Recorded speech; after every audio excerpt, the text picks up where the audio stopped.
तर नमस्कार विद्यार्थी मित्रांनो, स्वागत आहे तुमचं आपल्या आवडत्या युट्यूब चॅनलमध्ये सक्सेस स्टडी पॉइंट मध्ये.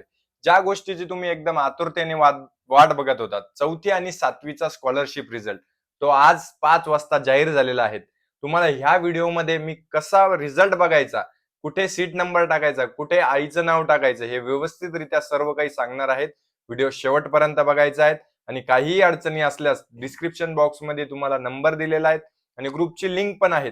तिथे जाऊन तुम्ही आमच्याशी संपर्क साधू शकतात आणि तुम्हाला रिझल्ट तुमचा काय आलेला आहे, पेपर 1 मध्ये किती मार्क्स आले, पेपर 2 मध्ये किती मार्क्स आले, हे आम्हाला सांगायला विसरायचं नाहीये. मेरिट लिस्ट तुमची 1 महिन्यानंतर लागणार आहे. तर तोपर्यंत तुम्ही वाट बघायची आहे. आता तुम्ही पास होणार आहात. पास जर झालेत तर तुम्ही असं ठरवायचं आहे की तुम्ही मेरिट मध्ये लागचाल का नाही लागेल, याचं तुम्हाला बघायचं आहे. याच्यानंतर आपण एक मेरिट लिस्ट वर व्हिडिओ बनवणार आहेत. त्यासाठी तुम्हाला चॅनलला सबस्क्राईब करून ठेवायचं आणि बेल आयकॉनलाही प्रेस करून ठेवायचंय.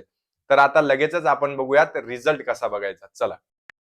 PUPPS अशा वेबसाईट तुम्हाला टाकायची आहेत. ते वेबसाईट ओपन झाल्यावर असा डॅशबोर्ड तुमच्या समोर येईल. त्याच्यावर क्लिक करायचंय. त्याच्यानंतर शिष्यवृत्ती परीक्षा 2026 वर तुम्हाला क्लिक करायचंय.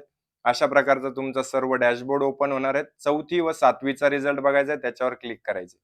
त्याच्यावर क्लिक केल्यानंतर तुम्हाला थोडंसं स्क्रोल डाऊन खाली करायचंय.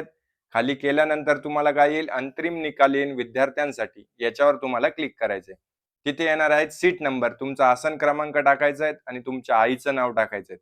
आसन क्रमांक आणि आईचं नाव जर तुम्ही व्यवस्थितरित्या टाकलं तर तुमचा रिझल्ट काय होणार आहे, व्यवस्थितरित्या इथे शो होणार आहेत.